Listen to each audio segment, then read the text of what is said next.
뭐 지역이 혁신하지 않으면 다 낙후되는 지금 상황이라서 그만큼 절실하게 저희가 준비를 하고 있고 큰 기회라고도 보고 있습니다. 어떤 성과들이 있었는지 교육부가 혼자 할 때보다 훨씬 더 다양하고 좋은 아이디어들이 많이 나오고 있거든요. 어깨가 너무 무거우시겠는데. 그렇습니다. 아주 책임이 막중합니다. 네. 지켜질 수 있도록 저희도 최선을 다하도록 하겠습니다.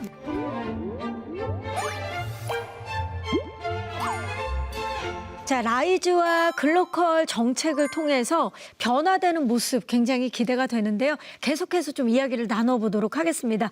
이번에는 반대로 대학이 어떻게 지역을 살릴 수 있는지에 대한 이야기를 좀 나눠볼까 하는데요.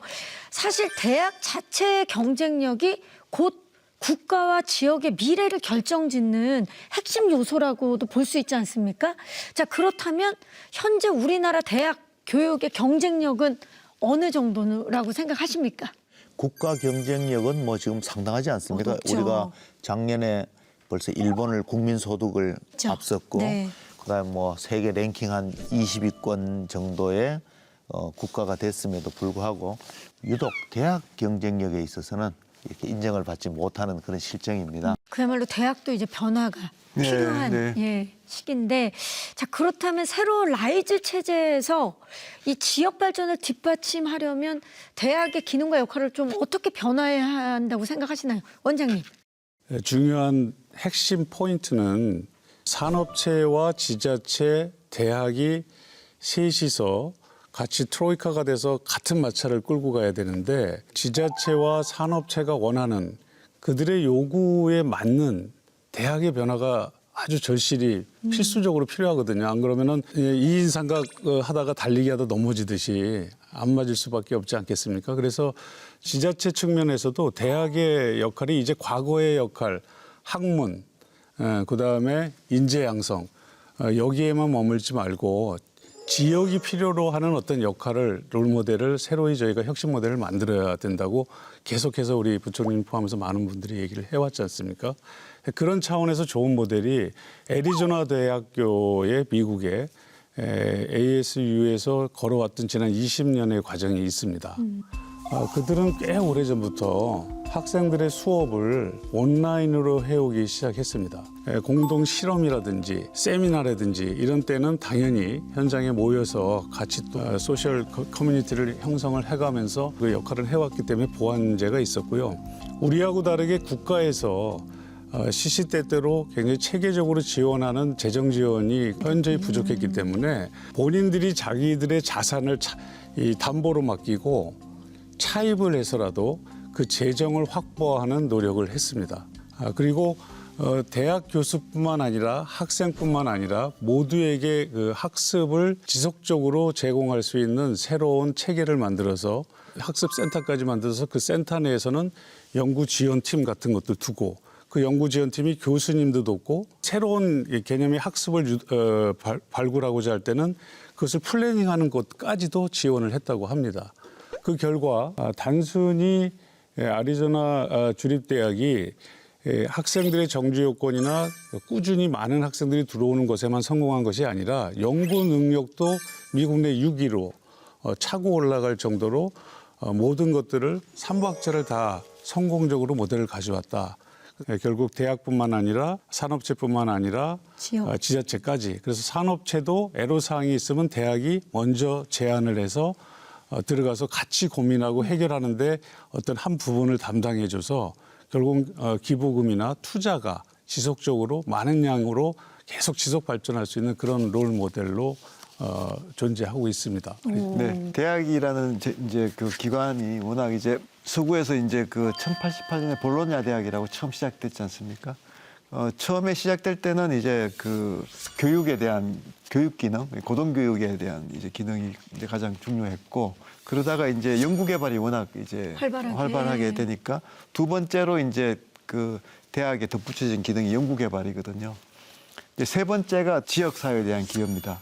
특히 혁신에 대한 기여죠. 이제 뭐 지역이 혁신하지 않으면 다 낙후되는 지금 상황이라서 지역의 혁신을 어떻게 이제 대학이 기여하느냐가 대학의 정말 새로운 이제 그 미션이 된 거고, 그걸 잘하는 대학들이 이제 나오면 그 지역도 더불어서 성장을 하게 되니까 이제 혁신에 대한 대학의 혁신 또 지역 기여에 대한 이제 기능이 본격적으로 이제 강화되는 시기라고 볼 수가 있습니다. 그래서 저는 뭐 우리 대학의 잠재력이 워낙 크기 때문에 이 큰 이제 대전환이죠. 전환을 잘 할 거라고 생각을 하고 글로컬 대학 30 그다음에 이제 라이즈 체제 이 두 가지 큰 이제 축으로 해서 정부는 지원할 거다 이렇게 말씀드리겠습니다. 네. 실제로 이런 그 지역 대학을 통해서 그 지역 자체가 변화되는 그런 일들이 많아질 것 같아요. 앞으로는 더욱더.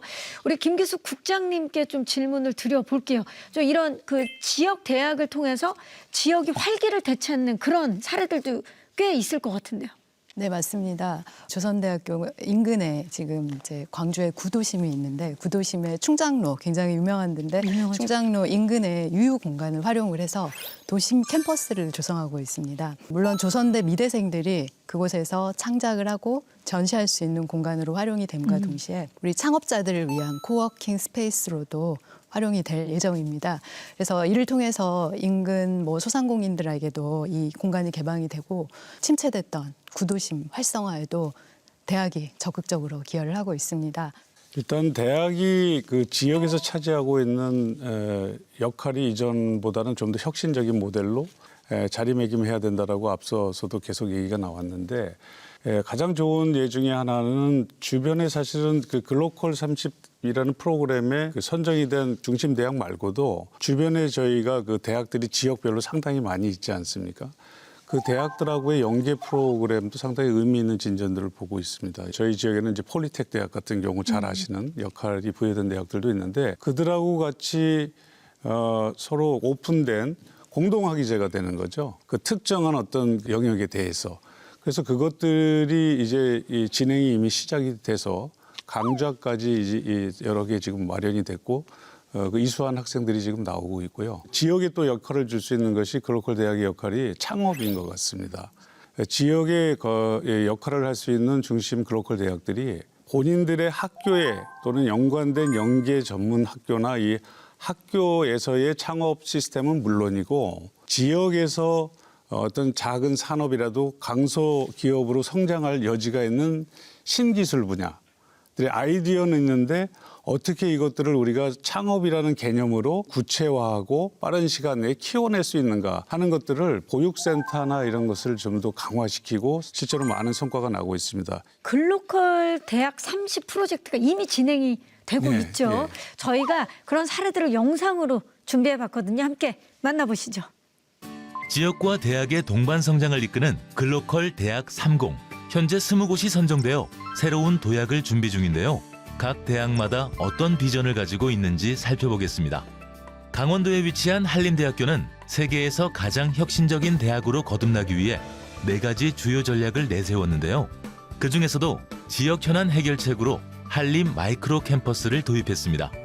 마이크로 캠퍼스는 강원도 지역사회 내에 현장 밀착형 융복합 소단위 지역 거점을 구축하는 지산학 협력 네트워크로 지역 위기 유형과 수요에 따른 맞춤형 대응 방안을 제시합니다. 지산학 협력 거점 대학을 목표로 하는 전라남도의 국립순천대학교는 지역의 주요 산업 생태계를 분석하여 3대 특화 분야를 선정하고 학사 구조를 전면 개편합니다. 또한 기업 맞춤형 교육과 취창업을 지원하는 지산학 특화 캠퍼스를 구축하고 발전 가능성 있는 지역 기업을 지정하여 공동 연구 및 현장 교육 등을 통해 강소기업을 육성합니다. 전북대학교는 지역 재생 모델을 추진하고 해외 인재를 유치할 계획이라고 하는데요. 네, 전북대학교는 글로컬 30 사업을 통해서 서남대학교라고 하는 남원에 있는 대학이 2018년에 폐교가 됐습니다. 그걸 이번에 우리가 전북대학교 글로컬 캠퍼스로 재생을 통해서 내년 3월부터 외국인 전용 캠퍼스로 만들 예정입니다. 그래서 그 중에 일부가 전북 지역에 정주하도록 그렇게 하는 전략을 가지고 있습니다. 포항 공과대학교는 우수한 교육 연구력을 바탕으로 퍼시픽 밸리를 조성할 예정이라고 합니다. 글로컬 대학 사업은 포스텍에는 특히 의미가 있는 사업입니다. 글로컬 대학 사업이 그 사업으로 끝나지 않고 제2권학 사업으로 이어지도록 하는 역할을 하게 되고 글로벌 차원에서는 저희가 켈텍과 맞먹을 정도의 세계 최고의 소수정의 연구중심 대학이 되는 것이고요. 그걸 통해서 지역에 인재가 유입되고 한국의 새로운 성장 동력이 만들어지는 그런 역할을 담당할 생각입니다. 글로컬 대학으로 선정된 지역의 모든 대학이 대한민국을 넘어 세계로 나아갈 수 있기를 희망합니다. 자, 영상을 통해서 사례들을 함께 살펴봤습니다. 대학이 지역 현안을 해결하거나 지역 기업과의 협력들을 통해서 지역 발전에 중추적인 역할을 하는 사례들이 굉장히 눈에 띄는데 이외에 또 어떤 사례들이 있을까요? 위원장님. 우리 강원대학교도 사실은 23년도에 네. 글로컬 대학 30에 선정이 됐었는데요. 저희 강원대학교는 강원 1도 1 국립대학, 학생이 줄고 아까 앞에 말씀드렸지만 인구가 줄어들고 경제가 약간 좀 축소되는 이런 상황 하에서 국립대학을 하나로 하겠다. 지금 강원도에는 국립대학이 한 4개 정도 있는데요. 이 1차적으로 이제 강원대하고 강릉 원주대가 통합을 해서 하나의 국립대학으로 해서 하겠다는 것인데 통합이 가능한 부분은 통합을 해서 규모의 경제로 만들어가고 해서 어떤 국립대학이 역할을 하는 것이죠. 그래서 그 국립대학이 중심이 돼서 주변에 지방에 있는 사립대학들이 오히려 좀 특성화, 지역 산업과 바로 연결되는 특성화를 할 수 있는 그 기본을, 플랫폼을 우리 국립대학이 중심이 돼서 지원하겠다.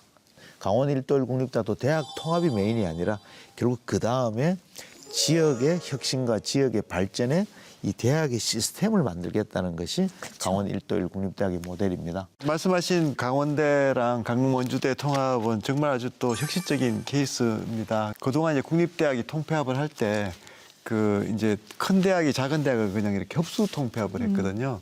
그러다 보니까 이제 흡수된 쪽은 발전을 거의 못하고 불만만 생기고 또 그 지역은 또 그 지역대로 또 불만이 많았습니다. 강원국립대학 같은 경우 통합해서 이제 4개의 캠퍼스가 이제 별도로 이제 그 자율적으로 이렇게 이제 캠퍼스 발전을 할 수 있게 되는 거고 기존의 통합 모델하고는 다르게 4개 캠퍼스가 좀 자율적인 그 역량을 다 이제 인정을 하게 되는 거니까요. 그렇게 해서 좀 특성화를 할 수가 있는 거죠. 각 도시에 맞는 그런 이제 근데 그 특성화를 하면서도 하나의 국립대학 체제 안에 들어가 있으니까 자원 배분이라든가 이런 것들을 훨씬 더 효과적으로 할 수 있잖아요. 그런 이제 좋은 시스템을 가진 곳이 이제 그 캘리포니아 대학 체제거든요. 잘 아시는 바와 같이 이제 뭐 캘리포니아 지역에 이제 중요한 주립대학들이 한 10몇 개가 되는데 버클리도 있고 또 샌디에고 주립대학도 있고 뭐 UCLA도 있고 다 이제 대학들이 좋은 대학들인데 그게 이제 그 캘리포니아 대학 시스템이라고 해서 하나의 대학 체계 안에 들어가 있거든요. 그러다 보니까 각 대학별로 특성화를 시킬 수가 있는 거죠.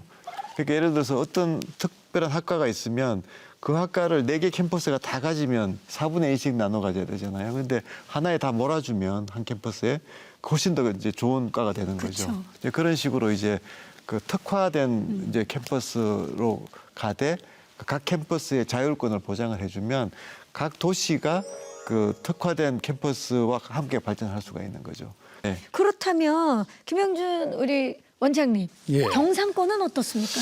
저희가 기계공업으로 꽤 오래전부터 호주의 캔버라 시티를 모델로 해서 창원 산업단지를 국가 차원에서 키우고 육성을 했습니다. 저도 한때는 그곳에서 또 다른 기업체의 일원으로서 근무를 했었고요. 엄청나게 잘 구축된 산업 도시이고 체계거든요. 다양한 뭐 로보틱스라든지 심지어는 뭐 뉴클리어 핵과 관련돼서나 이렇게 좀 더 대표 산업으로 키우고자 하는 노력들을 많이 하고 있는 것으로 제가 익히 알고 있습니다. 포항공대 같은 경우는 조금 모델이 좀 특이하고 저희가 주목해야 할 부분이 고등교육 기관들 중에서도 상당히 두각을 나타내온 지 오래고 전 세계 대학 평가 우수 기관 평가 대학 평가 기관에서도 좋은 수위를 차지하는 평가를 계속 받아오고 있습니다. 거기는 그래서 우리나라의 좋은 실리콘밸리의 그 유사한 퍼시픽밸리라는 걸 만들었어요. 첨단 신기술 쪽으로 창업을 인큐베이팅을 강력하게 지원하는 프로그램이 이미 시작이 된 걸로 알고 있고 그러다 보니까 이제 다양한 분야에서 많은 그 스타트업들에 대한 그 투자도 상당히 많이 유인을 잘 해내기 시작한 것으로 알고 있습니다. 그렇게 같은 경상권이라 하더라도 이쪽에 서부가 우주항공, 방산 이런 쪽에 슬로건을 걸었다면 중부 쪽은 또 아까 말씀드린 새로운 기계산업단지로서의 한두 단계 더 진화 발전하는 모델로 지금 가고 있고 동부 같은 경우는 또 나름의 그 첨단 기술에서의 경쟁력을 가지고 새로운 프로그램을 만들어 나가고 있다 이렇게 생각합니다. 네. 아니 이제 말씀들을 들어보니까 이미 글로컬 대학이 이미 여러 성과들을 내고 있는 네, 것 그렇습니다. 같아요. 어떤 네. 성과들이 있었는지 장관님 좀 말씀 좀 해주시죠. 네네. 이제 국립대학들은 대체적으로 통합을 이제 기반으로 해서 특성화하고 하는 이제 그런 쪽으로 지금 많이들 지금 하고 계시고요. 또 사립대학도 이제 상당 부분 이제 대학들이 많이 이제 선정이 됐는데 지역 차원에서 정말 이제 새로운 혁신의 허브 역할을 하도록 그렇게 지금 이제 그 진행이 되고 있습니다. 그래서 아까 잠깐 얘기가 났지만 울산 대학 같은 경우에는 이제 지역 산업 육성 기금을 이제 조성하겠다는 전략을 제시하면서 뭐 지역 대학이나 병원 기업 등으로부터 한 1,300억 가량의 또 기금을 조성한 바도 있고요. 새로운 첫 해라서 굉장히 뭐 설레고요, 사실은. 기대도 크실 것 같아요. 예, 기대도 큽니다. 고등교육은 워낙 이제 빠르게 변하고 첨단 기술이 이제 적용되는 분야이기 때문에 저는 뭐 조만간에 많은 성과들이 나올 거라 이렇게 기대하고 있습니다. 네. 그리고 사실 저희가 이제 주로 이제 지역의 그 이제 발전을 어떻게 이제 그 대학들이 이제 끌고 가냐 하는 이제 그 얘기를 오늘 많이 했지만 사실 이제 글로컬 대학이라고 우리가 용어를 붙일 때는 글로벌하게 뻗어나가는 것도 굉장히 중요하거든요. 그쵸. 그 지역이 발전하려면 그 지역도 사실은 글로벌하게 이제 뻗어나가야 되고 이제 그런 차원에서 좋은 사례가 이제 그 보건대학들 중에 그 세 대학입니다. 대구, 광주, 대전 보건대학 세 대학이 연합을 해가지고 그 특히 중앙아시아 국가들의 그 아직까지 그 보건 체계가 좀 정비가 안 돼 있거든요. 그래서 중앙아시아의 지역들의 몇 개 국가들의 그 보건 시스템을 지원해주고 또 그거에 따른 또 이제 학생도 받고 뭐 그렇게 하는 이제 그 아이디어를 가지고 이제 글로컬 대학에 선정이 됐습니다. 그래서 이제 그런 사례들은 어떻게 보면 이제 대학들이 지역의 이슈도 중요하지만 또 글로벌한 그 확장도 얼마든지 또 가능하기 때문에 앞으로 또 그런 기회도 굉장히 많을 거라 그렇게 생각합니다. 네. 가장 지역적인 것이 가장 세계적인 것. 그렇죠. 네. 가장 한국적인 것이 가장 세계적인 거를 살짝 바꿔서 아주 좋습니다. 점점 더 요즘에 진짜 뭐 K가 붙은 것들이 많아졌는데 네, 네. 점점 이제 K 대학. 네. 예, 한국에 와서 많은 것들을 뭐 배울 것 충분히 같아요. 그렇게 될 수 있습니다. 네. 네. 위원장으로서 어깨가 너무 네, 무거우시겠는데. 그렇습니다. 아주 책임이 막중합니다. 네. 교육부가 하던 일에 이제 반을 떼주는 거잖아요. 중앙정부만큼 할 수 있을까 이제 그렇게 이제 걱정들을 많이 하셨는데 저희가 지금은 그런 걱정을 안 합니다. 우리 지금 강주에서 이렇게 오셔가지고 열심히 하시는 것처럼 훨씬 더 교육부가 혼자 할 때보다 훨씬 더 다양하고 좋은 아이디어들이 많이 나오고 있거든요. 특히나 우리 지역 일이기 때문에 네, 더 네. 열심히 해주실 것 하죠. 같은데 오늘 지자체를 대표해서 우리 김기숙 국장님께서 와주셨는데 글로컬과 라이즈를 위해서 지역에서 또 어떻게 준비하고 있는지 좀 시원하게 말씀해 주시죠.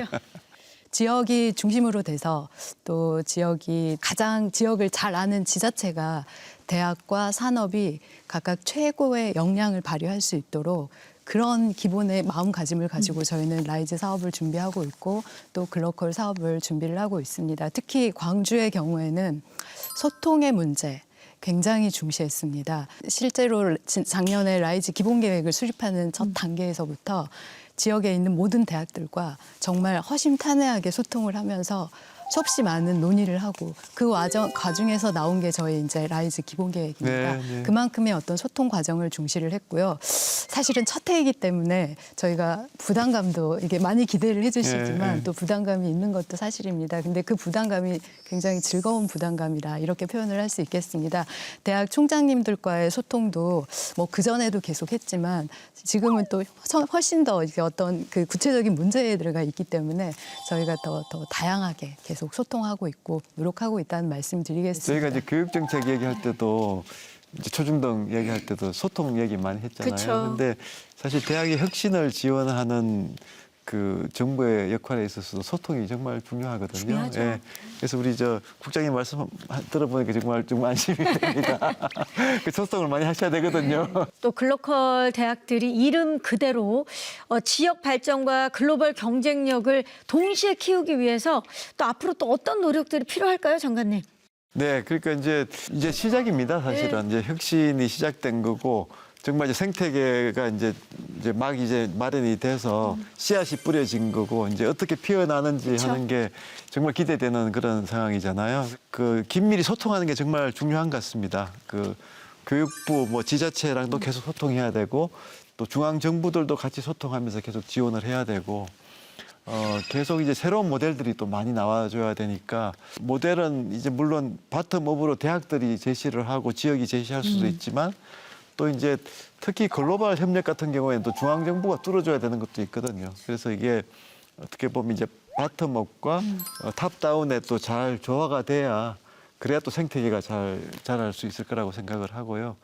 정말 저희로서는 이제 정말 그 옥동자가 하나 지금 나왔는데 이걸 잘 키우는 게 정말 중요하고 올해가 이제 첫 해라서 계속 그 교육부도 이제 꾸준히 소통하면서 지원을 해드릴 거고 지금 이제 글로컬 대학은 20개 선정됐고 10개가 남아 있는 네. 거고요.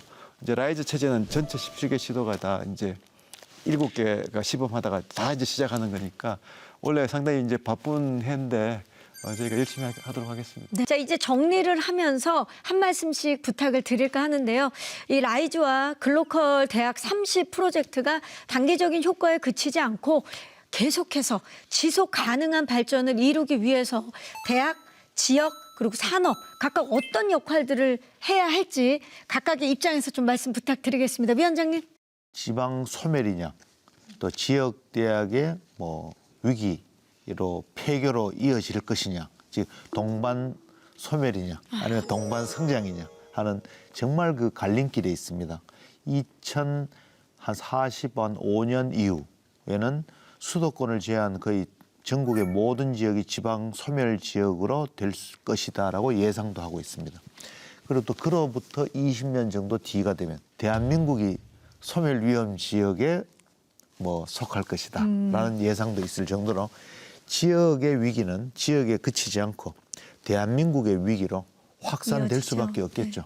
그래서 어떤 한 군데 집중이 된다면 그 지역에 경쟁이 치열해지고 생산비가 증가하고 교통비가 증가하고 땅값이 올라가고 뭐 하는 지금 현재 우리나라의 제 문제가 과밀화 집중화 때문에 그렇지 않습니까? 그래서 이게 잘 어떤 균형 발전을 통해서 우리가 동반 성장, 대학과 지역이 동반 성장을 해야 되고 같이 힘을 합치는 서로 혁신 생태계를 기반으로 한 대학 도시가 그 솔루션이고 그 대학 도시를 위한 구체적인 방법이 바로 라이즈 체계다라고 합니다. 그래서 지금부터 5년 동안 이 라이즈 체계가 정착이 잘 되고 지역도 노력하고 대학도 노력해서 우리가 정말 저 미래 멋진 대한민국이 만들어지기를 기대해 봅니다. 지역과 산업, 대학 각각 주체 협력을 하는 그 생태계 구축이 무엇보다도 중요하지만 그 생태계 안에서 저희는 무엇보다 소통하고 이해하는 노력을 그게 전제가 되지 않으면 그 어떤 노력도 사실은 쉽지 않을 거라고 생각이 돼서 그 노력을 끊이지 않고 하겠습니다. 지역 소멸이라는 것이 사실은 10년, 20년 전만 해도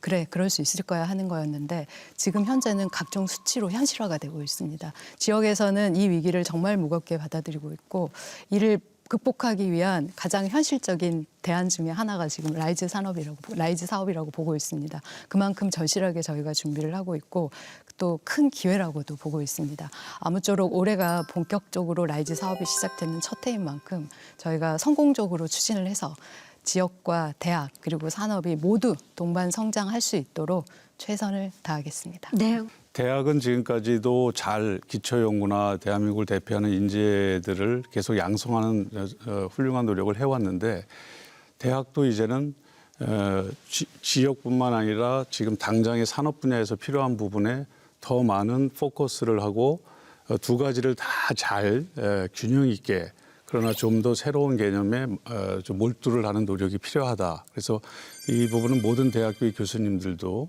상당히 공감대를 이루어 주실 부분으로 기대되고 또 필요한 부분이고요. 한 가지 마지막에 네.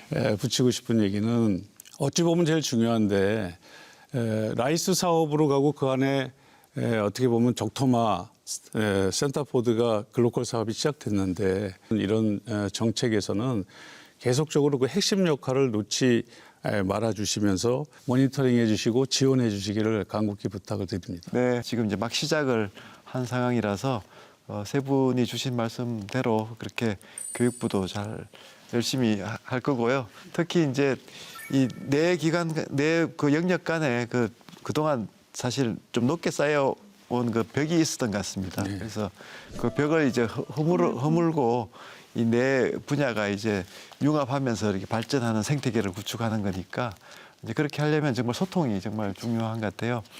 정말 이제 새로운 생태계가 구축이 되는 거고 거기서 마음껏 좀 뻗어나가실 수 있도록 하겠다 하는 말씀을 드리고 있고 이제 그런 이제 약속이 지켜질 수 있도록 저희도 최선을 다하도록 하겠습니다. 자, 모두가 힘을 보태고 있는 만큼 정말 좋은 성과가 있기를 저 또한 응원하도록 하겠습니다. 지역이 대학을 키우고 또 대학이 지역을 살리는 것은 단순히 교육의 문제만이 아니고요. 우리 모두의 미래를 바꾸는 아주 중요한 해법이 아닐까 싶습니다. 자, 우리 사회의 여러 도전 과제를 해결하는데 교육이 출발점이 되기를 기대해 보도록 하겠습니다. 함께해 주셔서 고맙습니다.